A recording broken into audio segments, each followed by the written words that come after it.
Армысыздар, эфирде технократтар талқысы бағдарламасы. Әдеттегідей, хабарымызды лед экранға сурет шығарып бастайық.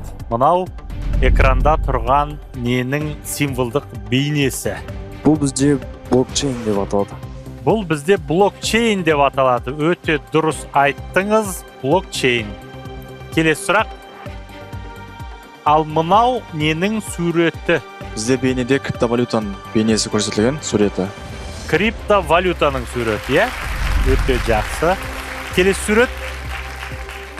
Ал мына суретте не? Бұл суретте бізде криптовалютаны өндіретін майнинг деп аталады. Майнинг фермасы, е? Иә, майнинг фермасы. Майнинг фермасы. Өте жақсы, дұрыс. Иә, біз бүгін осы блокчейн және криптовалютаны талқылаймыз. Бүгінгі тақырып тура солай аталады. Блокчейн және криптовалюта.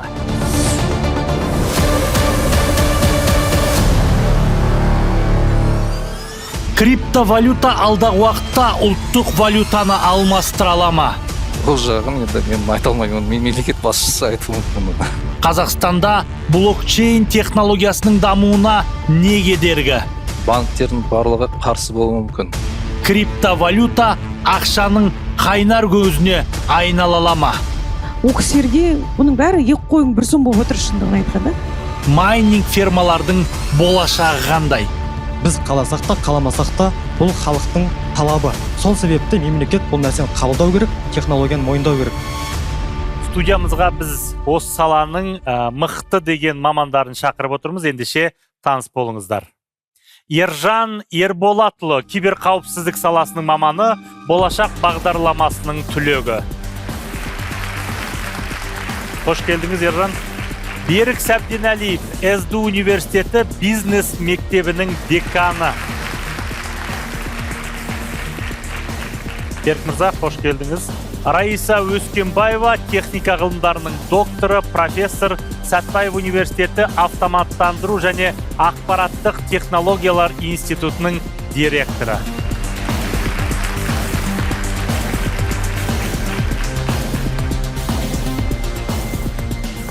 Қош келдіңіз. Нұрсұлтан Батырәлиев, майнинг жабдықтарын сату және орнату компаниясының директоры.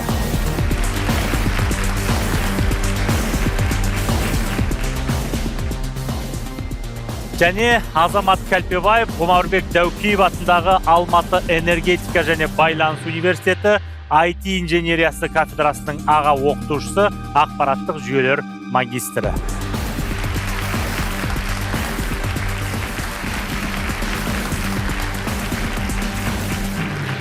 Құрметті қонақтар, студиямызға қош келдіңіздер. Бүгін бір қызық талқы болатынына сенімдіміз. Бұрын ел ақшаны әмиянға салса, қазір адам өзінің тапқан табысын виртуал кеңістікте жұмсай береді. Демек, енді адамзат өмірін өзінің ой өрісі ғана емес, бір-бірімен шексіз байланысқа түскен компьютерлерді басқарады. Әлемдік қаржы нарығы бұрынғыдай жекелдердің құқықтық нормаларына ғана емес, ортақ заңдарға бағынады. Табыс табушы адам енді ақшаны қолма-қол жұмсау дағдысынан арылып, бір саусақтың қимылымен ақ көзді ашып жұмғанша, мыңдаған шақырым алыстағы дүкеннен зат сатып алылар. Берік мырза, сырт көзге білінбегенмен осы блокчейн технологиясы, жаңа біз суретімізде көрсеттік, хабарымыздың барысында бүкіл Қазақстанды да шырмап тұрған сияқты. Осы блокчейн дейміз, криптовалюта дейміз, майнинг дейміз, осының бәрі бір финтех ұғыммен тікелей байланысты сияқты. Әуелі осы финтехтен бастайықшы, ол не, қандай технология? Қарапайым тілде түсіндіретін болсақ, финтех дегеніміз бұл қаржылық технологиялар. Яғни қаржылық институттардың қаржылық қызметтерді беру барысындағы инновациялық шешімдерді ұсыну. Олардың ішінде жаңа атап өтіп кеткен технология кіреді. Криптовалюта, блокчейн, жасанды интеллект, бұлтты технологиялар, биг дата, сонымен қатар цифрлық, сандық валюта. Қазіргі таңда финтех бұл тек қана төлемдер мен ақша айырбасы емес, одан да асып, біз білеміз қазір әрқайсымыз, сіз айтып кеткендей, мобилдік қолданыспен такси тапсырыс береміз. Ұшаққа билет алып жатамыз. Немесе алыстағы бір кісіге ақшаны дереу аударып жатамыз. Осының барлығы финтехтің құбылысы. Кейбір деректерге сүйенетін болсақ, финтех нарығы жалпы әлемде қаржылық нарықтың 10%-на тең екен қазіргі таңда. Яғни жалпы әлемдегі қаржылық нарықтың 10% бұл, яғни онлайн түрдегі қаржы технологиялары. Иә. Қазақстандағы деректерге келетін болсақ, Қазақстандағы финтех нарығының жалпы бағасы 220 миллиард долларға тең деп есептейді кейбір агенттіктер. Ал ол Қазақстанның жалпы қаржы нарығының қанша пайызы шамамен? Ол сол шамамен 10%-ын Қазақстанда да 10% шамасында. Қазақстанда да 10% Жақсы, шамасында. рахмет. Енді Ержан мырза, блокчейнді біз көбінесе бір цифрлық ақша сияқты елестетеміз, иә? Ал енді ол цифрлық ақша ғана емес, бұл басқа да құндылықтарды осы блокчейн технологиясы қамтып тұрма? Осыны бізге түсіндіріп берсеңіз. Жалпы блокчейн дегеніміз ол тек қана ақша жайындағы ақпаратты сақтауға арналған технология емес. Ол кез келген дерек қорды бейтараптандыру үшін пайдаланылатын технология деп қабылдауға болады. Мысалы, бізге қажетті ақпаратты жоғалтпас үшін біз оны блокчейнға сақтасақ, және ол бірнеше тараптың жағынан ешқандай тәуелділігі жоқ болса, ол бізге өте сенімді шешім болып табылады. Яғни бізге қажетті кез келген ақпаратты сақтауға пайдаланатын технология деп қабылдауға болады. Мысалы, ол кез келген ақпарат дегенге не кіреді? Мысалы, жазба, мәтін ба, немесе басқа қандай дүниелер кіреді? Кез келген контент, немесе жеке адамдардың жеке дербес ақпараты, осы және басқа да мемлекет аралық сақтауды қажет ететін келісім шарттарды да сақтауға болады. Бәрі осы блокчейннің ішіне кіреді, иә? Иә. Өйткені бұл блокчейннің ең ұтымды жағы ол әр қатысушыға тәуелсіздігі. Яғни оның бір ғана жақтың басқаруымен орындалмауы, яғни бейтараптандырылған түрі. Жақсы, рахмет. Біз қазір бір-бірімен байланысты күрделі процестерге келеміз. Алдымен бір түсіну үшін оңай анықтамалардан бастап алсақ. Раиса ханым, ал криптовалюта деген не? Криптовалюта дегеніңіз енді сандық валюта бұл. Қай валютаға болса да сәйкес келетін сандық виртуалдық валюта. Блокчейнға негізделінген. Осы арада біздің де блокчейн деген не мағына береді? Сол туралы шағын сюжетіміз бар еді, соны көріп алсақ.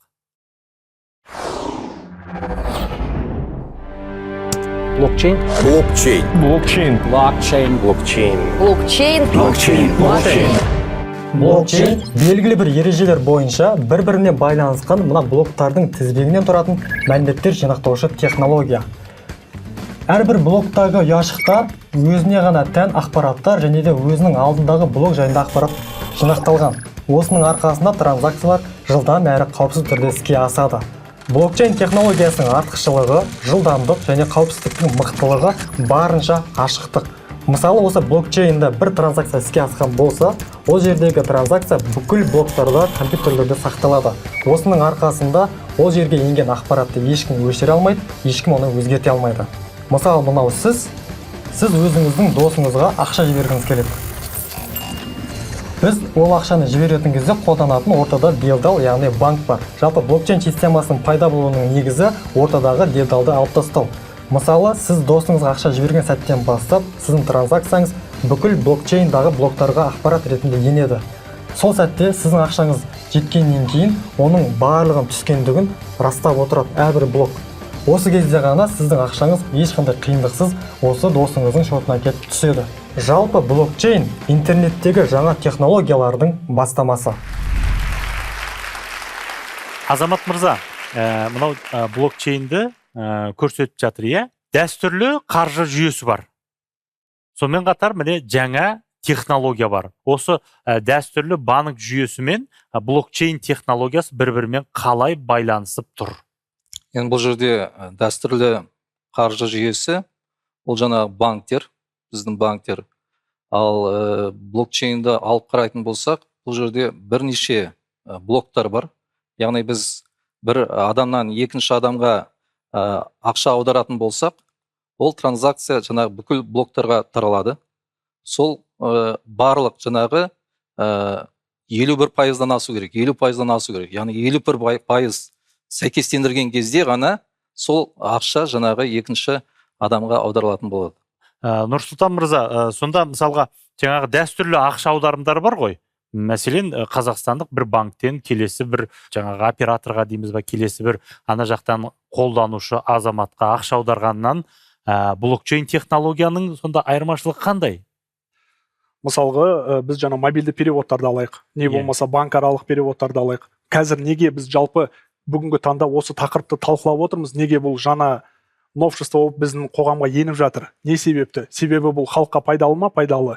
Тиімді ма? Тиімді. Сол себепті біз қазір бұны талқылап жатырмыз және күнделікті пайдалануға тырысып жатырмыз. Не себепті? Өйткені жаңағы жоғарыда айтылғандай өте тиімді. Не себепті деп, енді себептерін анықтап көрейік. Мысалға, банктық переводтарды алайық. Банктық переводтар, егер бір адам, біз екеуміз өз арада ақша, мобильді перевод жасайтын болсақ, ақша аударымын, бізде ортада дата-центр бар. Белгілі бір банкты алайық, атын атамай. Мен сізге ақша аудардым, ақпарат кетті дата орталық растады, сізге жіберді. Және де сол үшін жаңағы банк определенный өзінің белгілі мөлшердегі комиссиясын ұстап қалды. Ал енді қараңыз, бұл дата-центрі, ол орталықтандырған. Себебі, мысал ретінде айтайық, егер банкқа ұнамайтын болса, ол транзакцияны растамауы мүмкін. Сол себепті ол жерде шектеу бар.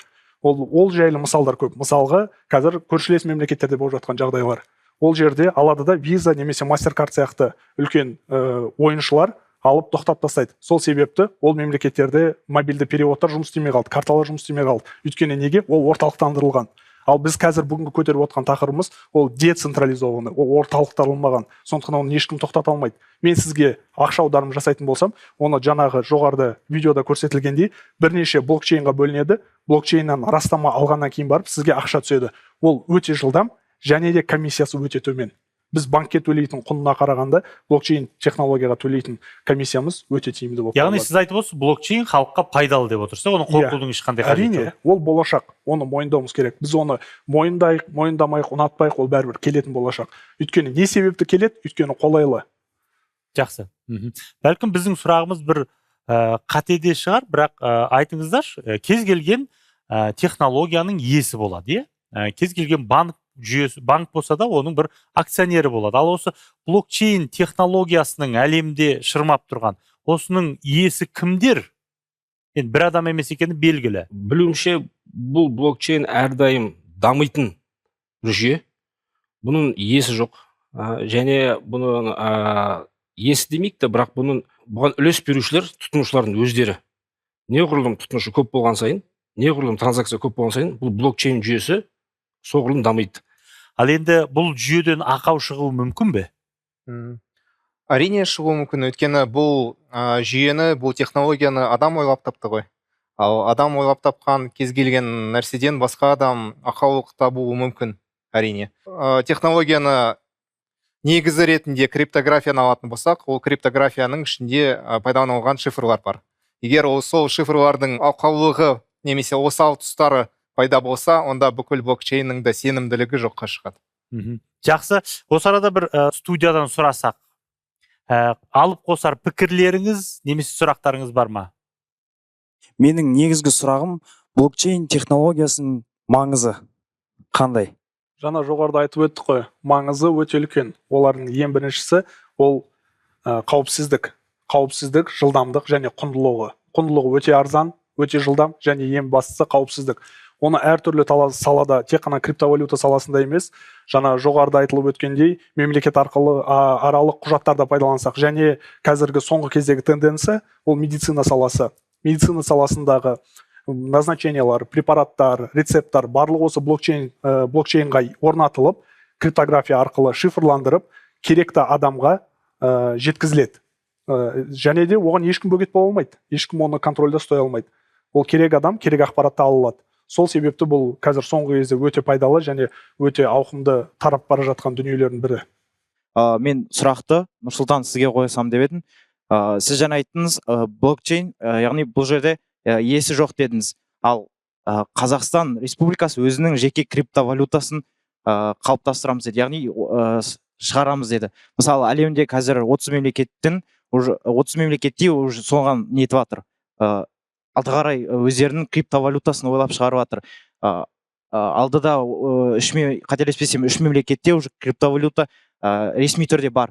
Ал Қазақстан Республикасында сол криптовалютаны кім бақылап отырады? Кім бақылап отырады? Бұл мемлекет тарапынан қазір бақылайтын органдардың бірі, ол МСРИАП, Министерство цифрового развития и аэрокосмонавтики. Сол мемлекеттік мекемеден басқа бұны бақылайтын және де алдыға қарай дамытатын ешқандай әлі құзырлы орган табылған жоқ. Жалпы бақылана ма Қазақстанда? Әлде бізде Қазақстан әлі оған ресми түрде бет бұрған жоқ па? Ресми түрде біз үздіктердің қатарындамыз және біздің дайын тұрған әлемге ұсынатын продуктымыз, криптовалютамыз, мобильді қосымшамыз бар, осы технологияны қолданатын деп біз әлі айта алмаймыз. Сіз айттыңыз, мемлекетті, яғни бұл жерде рұқсат беріледі криптовалютаны Қазақстанда қолдануға, дұрыс па? Ал жоқ, мен зейнетақыны, төлемдерді криптовалютамен беріледі деген жаңалық естідім. Жоқ, әзірге өкінішке орай мемлекет тарапында заңды түрде криптовалютамен сіз төлем жасай алмайсыз. Иә, жасай алмайсыз, бірақ сатып ала алмайсыз. Иә, рұқсат, сондай неде бағдарлама басталды деп естідім. Сол туралы айтсаңыз. Кім басқарады деп? Кім басқарады, жетекшісі мысалы? Так, ол жайында мен ақпаратым жоқ. Ержан мырза, сіз айтқан боларсыз бағана блокчейн, яғни өзінің кемшіліктері бар деп. Соны ойыңызды толықтырсаңыз, қандай кемшіліктер бар? Оларды қалай мысалы дайын болуға болады, мысалы қалай оларды мысалы төтеп беруге болатын? Кемшіліктеріне келетін болсақ, жаңағыдай ол көбірек ресурстар, яғни көбірек электроэнергияны пайдалануы мүмкін. Және егер ол блокчейннің алгоритмінде қателік пайда болса, немесе бір адам ол криптографиясының шифрының қателігін тапса, онда ол бүкіл жүйеге кемшілігін әкеледі. Енді жаңағы бір сұраққа мен жауап беріп өтейін. Блокчейннің иесі бар ма деген. Жалпы бұл блокчейн технология болғандықтан, оны бір белгілі бір программист құрастырады. Және де оны жүйеге енгізеді. Сол сәттен бастап оны құрастырған программист басқара алмайды. Өйткені ол жердегі әрбір қолданушыға бұл ақпарат тиесілі, және де оның барлығы, сол ақпараттың барлығына прозрачный, яғни барынша ашықтық. Және де екінші жағы анонимность дейді. Яғни ақшаны немесе цифровой активті кімнен кімге кетіп жатқанын атын ешкім білмейді, бірақ ол жерде транзакция қай уақытта, қашан болды, қандай суммада өткендігін барлығын кез келген адам ашып көре алады. Бұл дегеніміз қазіргі уақытта бізде не үшін бұл технология келді? Өйткені жалпы ақша айналымындағы басқаруды банк жүйесінен халықтың өзінің қолына беру. Яғни әрбір адам өзінің капиталын, өзінің ақшасын өзі басқара білу керек. Осы сәттен бастап мемлекеттердің арасында да қазір өздерінің блокчейнін ұйымдастырып жатыр. Яғни біз қаласақ та, қаламасақ та бұл халықтың талабы. Сол себепті мемлекет бұл нәрсені қабылдау керек, технологияны мойындау керек. Сол үшін де Қазақстанда да осы блокчейн технологиясының және де теңгенің өзінің блокчейні жасалып жатыр. Бірақ ол жүйеге енгеннен кейін оны ешкім басқара алмайды. Бірақ бүкіл Қазақстандағы ақшалардың және де активтардың контролі бір жағынан мемлекеттің қолына енеді. Бұл дегеніміз ақша ұрлану немесе басқа да іс-әрекеттер тыйылады деген сөз. Осы технологияның арқасында біз алдағы уақытта мысалы сіз өзіңіздің тек қана ақшаңызды емес, кез келген ақпараттарыңызды сақтай аласыз. Мысал келтіретін болсам, біздегі Қазақстандағы ЦОН немесе ЕГО порталы осы блокчейннің негізінде жұмыс жасайды. Қазір уақытта біз кез келген үйде отырып та өзімізге қажетті құжаттарды ала аламыз. Яғни ол жердегі біз туралы ақпарат блокчейнға енсе, сол жердегі ақпарат мәңгілікке сол жерде қалады, және де оны ешкім өзгертеді, ешкім оны ұрлай да алмайды. Блокчейн технологиясының шешетін мәселесі, негізгі мәселесі осы. Біз орта тапта өмір сүретін, орта жалақысы 250 мың, 300 мың аралығындағы Қазақстан еліміз. Біз әлі анықтамадан ары қарай аса алмай жатырмыз. Блокчейн деген не, криптовалюта деген не. Шындығына келсек, біздің еліміздің қаржылық сауаттылығы өте төмен. Мен енді ойлап отырмын, мысалға, еліміздің түкпір-түкпірін қарайды, осы біздің ұлттық арнаны. О кісілерге бұның бәрі екі қойың бір сом болып отыр, шындығын айтқанда. Осы тұста мен мамандарға сұрағым бар да, бұл қарапайым халыққа қалай пайдалы? Керемет сұрақ, өте керемет. Мен өзімнің өз кейсімді айтсам болады, бір мысал, өз басымнан өткен. Қазір соңғы кездері шет мемлекеттерден автокөлік тасу өте кең танымал. Барлығымыз Дубайдан, болмаса Грузиядан автокөлік алып келеміз. Бірақ енді қараңыз, сіз қазір мысал келтірейік, Дубайға барып бір автокөлік сатып алғыңыз келеді. Автокөліктің құны шамамен 20 миллион, 30 миллион теңге деп алайық. Сіз өзіңізбен бірге самолеттан ол наличный кэш дейміз ғой, ол ақшаны наличныймен алып кете алмайсыз. 10 мың долларға дейін сізде шектеу бар. А қалғанын сіз опять же тек қана бір банкке көмегіне жүгінуіңіз керек. Сізге банкке ақшаны саласыз, 30 миллион салдыңыз, ана жақтан 29 миллион 500 мың теңге алдыңыз. Банк өзінің қызметін алып қалды. Ол кімге пайдалы? Ол банкке пайдалы. Осы тарапта бізге жалпы қарапайым халыққа қалай пайдалы болуы мүмкін? Мен осы 30 миллион теңгемді алып, өзімнің крипто кошелегіме салдым. Осы крипто кошелегіммен беймарал әлемнің кез келген нүктесіне бардым да, сол ақшаны сол жерден тура сол суммада шығарып алдым. Болмаса сол жердегі сатушы, ол жерде ол бүкіл әлем мойындап тұр бұл криптовалютаны. Олар да қолданып тұр. Солардың крипто адрестарына, крипто кошелегіне тікелей аударып бердім, ешқандай комиссиясыз. Комиссия бар, бірақ сіздер түсіну үшін 30 миллион теңгеге бәлкім 200 теңге комиссия алуы мүмкін. Рустам мырза, осы жерде нақтылай кетсек, мысалға сіз 30 миллион теңгені ол жүйеге қалай құясыз? Банк арқылы құясыз ба? Жоқ, биржалар арқылы. Ал сіз мысалға Америка Құрама Штаттары немесе Грузияға барғанша бұл құн өзгеріп кетпей ма? Осы мезетте стейблкоин деген ұғым бар. Стейблкоин дегеніміз, мысалға мен қазір 30 миллион теңгеге биткоин сатып алатын болсам, бәлкім мысал ретінде айтайын, мен бір биткоин сатып алдым. Бірақ ақшқа барғанша бір биткоинімнің құны мен 30 миллионға сатып алған болсам, ақшта оны обналичить етейін етсем, ол 25 миллионға арзандап кетуі мүмкін ба? Мүмкін. Осы мезетте ұсынылған шешім бар. Ол стейблкоин деп аталады, ол USDT коин. Ол долларға 1 к 1 подвязаны. То есть, мысалы келтіретін болсақ, 1 доллар қазір 450 теңге тұра ма? Біздің бір USDT-мізде 450 теңге шамамен тұрады. Біз барлық сумманы ешкімге жасырын емес, ақш доллармен фиксировать етеміз. Сол себепті онда қазір біз ақшамызды, мысалға 30 мың долларды бәлкім алайық 50 мың доллар фиксировать етіп USDT-ға ауыстырдық. ақшқа барсақ та сол 50 мың долларды шығарып аламыз. Яғни ол жүйе қазір солай істеп тұр, иә? Дәл қазір солай жұмыс жасайды. Жақсы, түсінікті. Енді мен түсінгенім, сіздің жауабыңызға орай, бұл сауда-саттыққа өте маңызды, иә? Адамдардың кәсібіне маңызды. Әрине. Осы жағында тағы да қандай салаларға маңызы бар және қажет? Басқа бір адамдар жауап берсе, иә? Бұл жерде мен алып қосарым бар. Тек қана жақсы жағын айтып қана бұны қолдай беруіміз негізі орынсыз. Бұның кері беті де бар. Кері беті, мысалға бұл технологияны тек қана біз сауда-саттыққа өзімізге пайдамызға ғана пайдаланып жатқан жоқ. Бұны не бір алаяқтар, болмаса заңға қайшы қызмет ететін азаматтар да пайдаланып жатыр. Әлемде адам сату болатын болсын, нашақорлық, есірткі, қару-жарақ сатудың барлығы осы криптовалютаның арқасында жүзеге асып жатыр. Себебі не? Ол децентрализованный, оны ешкім бақылай алмайды, оны конечный бенефициарды ешкім көре алмайды. Ол жерде крипто адрес қана тұрады, және қанша блок біз айта аламыз, ол міне осы крипто адрестан мынау крипто адресқа барды, оны осынша блок өндеді, осынша уақыт кетті, осынша комиссия алынды, осынша сумма барды, бірақ кімге барғаны белгісіз. Сол себепті осында ескере кету керек. Яғни әлемде бұл заңдық нормалардан тыс өмір сүріп жатыр ма? Қазіргі таңда иә. Сол себепті кейбір мемлекеттер бұл жабылып жатыр мүлде, бұл технологияны біз мүлде қарама-қайшы заңға қолданбаймыз деп. Кейбір мемлекеттер керісінше бұл бізге жаңа мүмкіндік деп, әсіресе кедей мемлекеттер осыған бел суана сүңгіп жатыр. Жақсы, түсінікті. Криптовалюта мен биткоиннің айырмашылығы неде? Жалпы биткоин ол криптовалютаның тек бір ғана түрі. Өйткені криптовалютаның 200-ден аса түрлері бар, мысалы эфир деген сияқты, жаңағыдай теңгемізде шығады осы жақын арада, иә.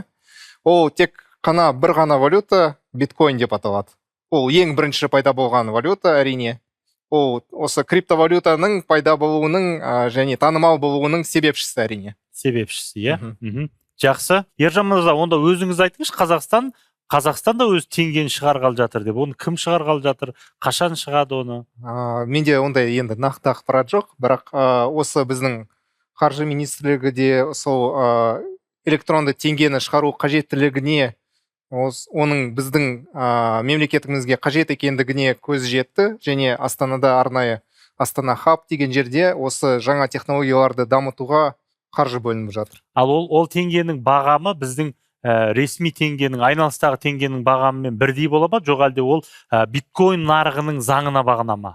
Ол нарық болғандықтан, ол да бір валютаның түрі болғандықтан, оның артында қандай қаржы, қанша адам оған қатысатынына байланысты, оның да бағамы ауысып тұрады. Яғни бір теңге биткоин ол 100 теңге болуы мүмкін, 100 теңгеге бір ғана биткоин теңге сатып алуымыз мүмкін ба? Сонда оның бізде екі бағам пайда бола ма? Ол мысалы акцияларды мысал ретінде алсақ, неше түрлі акциялардың бағасы әртүрлі.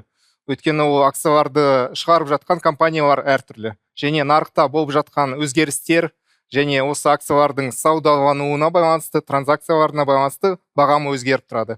Сол сияқты бастапқыда бір белгілі теңгеге байланысты болғанмен, кейін оның байланысы азаюы мүмкін. Және электронды валюта кеңірек таралғандықтан, оның пайдалану көлемі артқандықтан бағамы да өзгереді.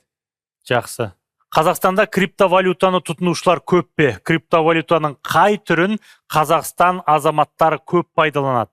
Криптовалюта кәдімгі қолма-қол ақша сияқты күнделікті тұтынуға ыңғайлы ма? Бұл сұрақтарға жарнамадан кейін жауап іздейтін боламыз.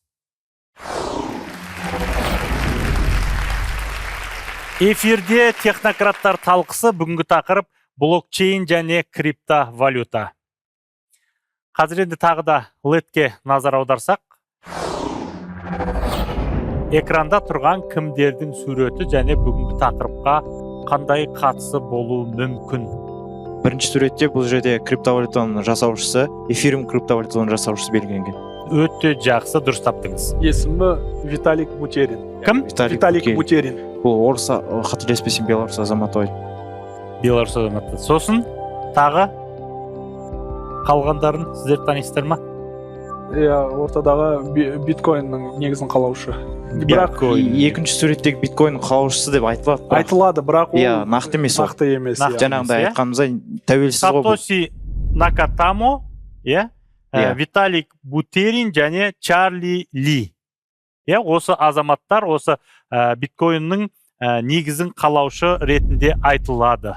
Дұрыс қой? Жақсы. Біз бұл криптовалютаны шығарды деген азаматтардың суреттерін экранға бекер шығарып тұрған жоқпыз. Zoom арқылы бағдарламашы, Манчестер университетінің PhD студенті, ақпараттық қауіпсіздік және блокчейн зерттеушісі Талғар Баянмен сұхбаттасқан едік.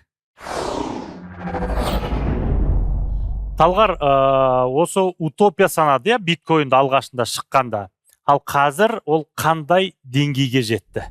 Көп адам утопия санады. Егер жай ғана утопия санаса, ол бірақ скам деп, алдамшы деп ешкім сенбеген жағдай өте көп болды. Өйткені басында идеализм, либерализмге сенетін адамдардың жеке финанстық, қаржылық тәуелсіздігін жолға қоятын бір топ осылай қайраткер сияқты адамдар осы биткоинді басқарып және оны дамытты. Қазір биткоин бұрынғыдай жеке кішкентай жүрген компьютердегі программа емес, ол Американың ETF нарығына кіретін, көптеген мемлекетте тіркелген, заңды түрде миллиардтаған халық қолданатын негізгі бөліктегі мүліктің бірі болып саналады.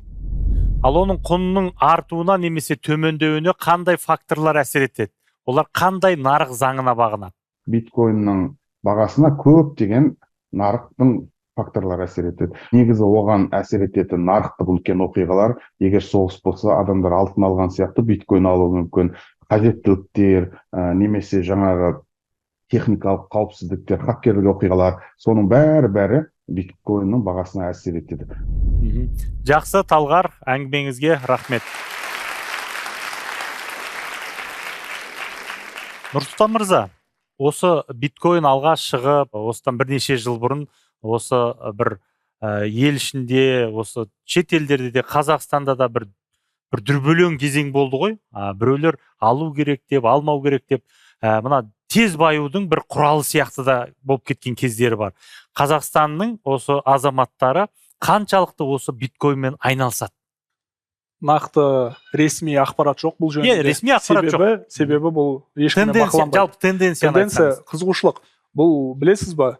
Көпшілік халықтың бұған деген көзқарасы, бұл жаңа технология, бұл мүмкіндік емес, бұны тек қана тез баю жолдары ретінде қарастырады. Бұны бір көбінесе алып сату, тез арада жасалатын сделкалардың бірі деп ойлайды. Мысалға биткоинді осы көп ұзамай бір 6 ай бұрынғы кезеңді алайық, ол $16,000 шейін түскен болатын бағасы. Бүгінгі таңда міне қазіргі сәтте $63,000 тұрады. Ол ойлайды, егер мен қазір $16,000 бір биткоин сатып алып қояйын, одан кейін 6 айдан кейін мен оны 63 мың долларға сатам деп.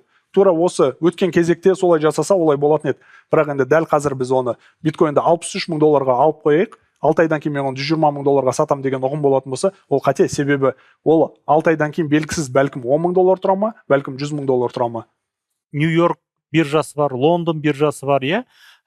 Осындай қандай биржа ма, қай жерде бұның бағамдары жүріп жатады? Крипто биржалар бар. Крипто биржалар жеке биржа олар. Крипто биржалар. Ол мынандай белгілі бір қалада орналасқан ба, жоқ әлде виртуал ма? Белгілі қалаларда өкілдері бар. Жақсы. Ержан мырза, осы биткоин шыққан кезде жаңада айтып жатырмыз, ол біреулерге утопия сияқты болды, біреулерге баюдың көзі сияқты болды. Биткоин нарығының қозғалысын айтып беріңізші. Қаншалықты қай кездерде көтерілді бағасы, қай кездерде қайтадан түсіп кетті? Ондай ақпаратыңыз бар ма? Жалпы мен биткоинді үнемі қадағалап жатқан жоқпын, бірақ менің білуімше осы биткоиннің бағасына аса елеулі әсер еткен ол Илон Маск болды. Өйткені ол сол биткоин жайлы оның жаңалығынан кейін биткоиннің бағасы күрт түскен еді. Және басында биткоиннің танымалдылығы төмен болғандықтан, көбісі сенімсіз болғандықтан, оның бағамы өте төмен болған. Қазіргі таңда биткоинді тек қана майнинг арқылы емес, сатып алып жатқандар да бар. Өйткені биткоиннің пайдалануы және әлемге таралуы көбейген сайын, яғни бір төлем құралы ретінде оған сенімділік артқан сайын оның бағамы өсе береді. Эфирде технократтар талқысы, бүгінгі тақырып блокчейн және криптовалюта. Нұрсұлтан мырза, енді сіз майнингпен айналысатын азаматсыз, иә? Осы майнинг деген не, оның криптовалютаға қандай қатысы бар? Майнинг дегеніміз, жалпылама айтатын болсақ, қиындатылған математикалық формулаларды жаңағы белгілі бір оборудование арқылы, майнинг оборудование арқылы, соны іске қосу арқылы біз сол қиын формуланы шешеміз. Сол үшін бізге ақы төленеді. Мысалға, эфириум айтатын болсақ, эфириум желісі, эфириум сеть. Ол сетьте бірнеше блоктар бар, бірнеше миллиондаған блоктар бар. Әр блок, біз бағана жоғарыда айтылғандай, шифрланған. Ол шифр қалай шифрлады? Ол математикалық формула арқылы шифрлаған. Біз сол шифрды шешу үшін біз өзіміз қолмен есептеп отырсақ сірә ұзақ уақыт кетеді ғой. Сол себепті біз белгілі бір оборудованияны жалғаймыз. Ол майнер болатын болсын, ол кәдімгі GPU видеокартасы болатын болсын, жалғадық. Сол формуланы біздің оборудованиеміз шешіп берді. Сол үшін сол сеттен бізге төлемақы түсті. Рахмет есебінде, еңбегі ақысы. Соны біз өзіміздің кошелекқа салсақ болады, немесе соны ары қарай іске қосуға болады. Ал енді сіз мына майнинг жабдықтарын сатасыз, иә? Қазақстанның ішкі нарығына сатасыз ба, жоқ әлде шетелдерге де ма? Ішкіде, сыртқыдан нарықпен жұмыс істейміз. Қаншалықты Қазақстанның өз ішінде сұраныс бар? Биткоиннің бағасы 63 мың доллар болды ғой. Қазір енді өзіміздің арамызда да қызығушылық арта түседі. Ертең биткоин 20 мың долларға түссінші, ешкім қызықпайды. Неғұрлым құндылығы өсе бастайды, барлығы қызығушылық танытып, осы оборудованияға мен биткоинді сатып алған дұрыс бола ма, әлде майнинг етіп алған дұрыс па? Әрине, біз қазір бір биткоинді 65 мың долларға, 63 мың долларға барып сатып алсақ болады бір биткоинді. Болмаса, 65 мың долларға барып біз биткоин жасайтын оборудование сатып алайық, майнинг ферма. Майнинг бір екісін немесе 10 шақтысын алып қойайық, 60 мың долларға сірә қаншау келеді? Шамамен 10 шақтысы келеді. 10 шақтысы қазіргі бүгінгідей курс тұратын болса, 10 шақты майнердің өзіне белгілі қуаттылығы бар. Ол қуаттылығы бір жылда бәлкім бір биткоин алып келуі мүмкін. Сондықтан біз 60 мың долларға дайын бір биткоин сатып алғанша, одан да 10 аппарат сатып алайық. Сол аппарат бізге бір жылдың ішінде сол бір биткоинді алып келеді. Одан кейін ол биткоинді сатсақ, қайттан аппараттың бағасын ақтадық, және аппарат бізде келешекте жұмыс істеуге өзімізде қалды. Жақсы. Берік мырза, мысалға осы майнинг болсын, биткоин болсын, криптовалюта болсын, өте жаңа ұғымдарда, ол және сұмдық қарқынмен, оның әлемдік нарығы да күрт өзгерістермен дамып жатыр да. Біздің Қазақстанда жалпы оны түсінетін мамандар бар ма? Мысалға, сіздер университетте сабақ бересіздер, дайындайсыздар студенттерді. Оларды бірден осы салаға дайындау қиын шығар, өйткені оқу бағдарламаны бәрі түзіп жасау тез емес. Сондықтан жалпы Қазақстанның осы саланы игеру потенциалы қандай, сол туралы айтыңызшы. Біз финтех бағдарламасын аштық жақында. 2 жылдық бағдарлама.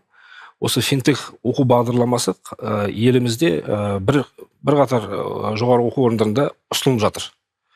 Сол бағдарламаны көбінесе магистранттар оқиды, қаржы саласында жұмыс істеп жатқан қызметкерлер оқиды.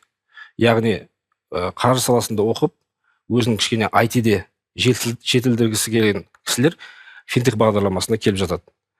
Ұлттық банктың қызметкерлері. Енді салыстырмалы түрде айтатын болсақ, соңғы 4-5 жылдың ішінде осы бағдарламалар ашылып, ұсынылып жатыр елімізде. Жақсы. Ержан мырза, мен мамандарды бекер сұраған жоқпын, өйткені осыдан 2 жыл бұрын есіңізде болса, Қазақстанда бір майнинг фирмалар өте көп болды да, сосын энергия дефициті пайда болды. Сол кезде біздің парламентте, біздің үкіметте осы мәселе қатты талқыланды. Қоғамның өзінде осы бір майнинг фермалардан бір үрей пайда болды да, бұл деген біздің энергиямызды ұрлап жатыр екен, жеп жатыр екен деген бір үрей пайда болды. Енді нарықтың заңы, энергияға сұраныс болса, ұсыныс пайда болады. Ал біз керісінше осы сәтті пайдаланып, бір майнинг фермаларын өзіміздің экономикаға жұмыс істетудің орнына біз олардан айырылып қалған жоқпыз ба? Қалай істеген жөн болар еді?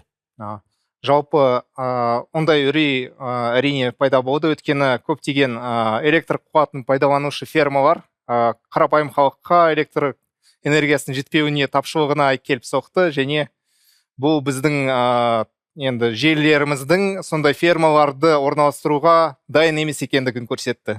Демек, бұл электр қуатының бағасын көтерді, және майнинг фермалары әрине одан қызығушылығы бәсеңдеді.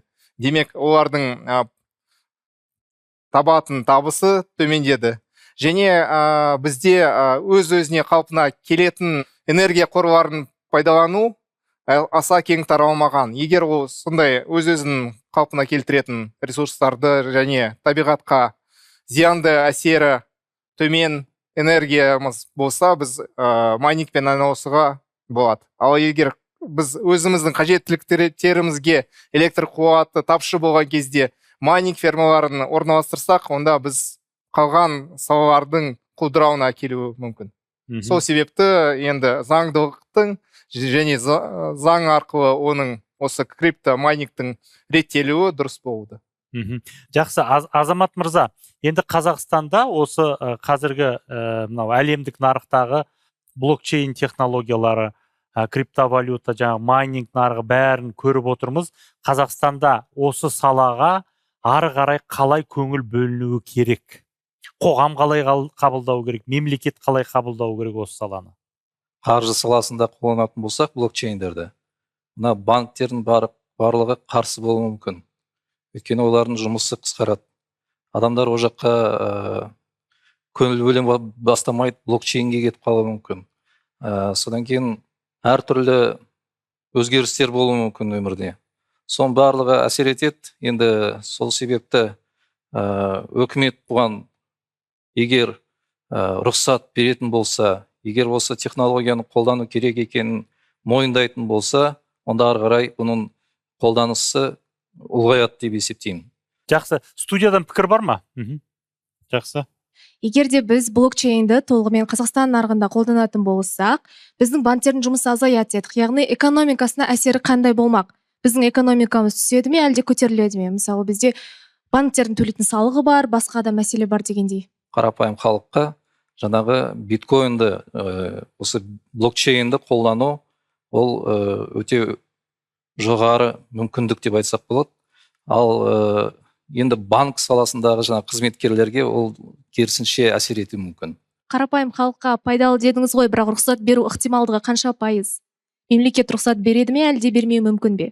Ол жағын енді мен айта алмаймын, мемлекет басшысы айтуы мүмкін. Криптовалюта, майнинг саласы болатын болсын, егер біздің өкімет тарапынан, егер соған қолайлы жағдайлар жасалатын болса, ол біздің нарық ақырындап соған келетін болады.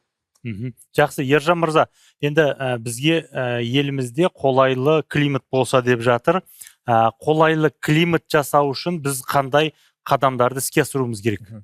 Жалпы мемлекет жағынан ондай қадамдар жасалып жатыр. Ол жаңағы стартаптарға арналған алаңдар құру, және инвесторларға қолайлы жағдайлар жасау, және халықаралық заңдарға сәйкес келісім шарттар жасау. Демек, шетелден келген компаниялар өздерінің қаржыларын Қазақстанға еш қорқусыз салу үшін. Демек, өздерінің технологияларына келу үшін және болашақта осы нарықты дамыту үшін. Қазақ елі, халқы осы блокчейн технологияларына тікелей көшетін болса, жаңағы хакерство, злом, адамдар шантажировать ету деген азая ма? Жалпы бұл сұрақ ол кез келген жаңа технологияға да байланысты болады. Егер технологияны дұрыс пайдаланбаса, немесе адамдар өз қауіпсіздіктерін ойламаса, онда өте нашар және төмен жағдайға тап болуымыз мүмкін әрине. Бірақ бұл блокчейн технологиясы пайдаланатын құпия сөз мысалы және басқа да кибергигиена деген ұғымдарды пайдаланбаса, кез келген ақпараттық технологиялардың пайдасы жоққа шығуы мүмкін. Жалпы блокчейн технологиясы неде негізделген? Бір негізі ол шифрлау. Жалпы ол біздің нарыққа енгізгенде біз салық төлеу саласы қалай құлдырайды? Бұл финтех специалистіне сұрақ. Қазіргі таңда бізде ол реттеуші құжаттардың болмағаны, әрине ол салықтың несі сұрағы шешілмеген. Әсері кері болады деп ойлаймын өз басым. Яғни ол реттелу керек, тексеріліп тұру керек, мониторинг болу керек. Оның жаңағыдай тексеруші құзыретті органдар қарап тұру керек. Яғни ол егерде ешқандай тексерілмей реттелмей тұрса, оның әсері кері болады деп ойлаймын. Жақсы, рахмет. Құрметті студия қонақтары, құрметті спикерлер, хабарымызға келіп қатысқандарыңызға, пікір алмасқандарыңызға көп рахмет. Енді біз бүгін технократтар талқысында блокчейн және криптовалютаны талқыладық. Бұл саланың жалпы экономикамен, қаржы саласымен, ақпараттық технологиямен байланысы көп. Ал оны игеруге білім керек, ғылым керек, мамандар керек. Хабар жүргізген Болат Мүрсәлім, қош, сау болыңыздар.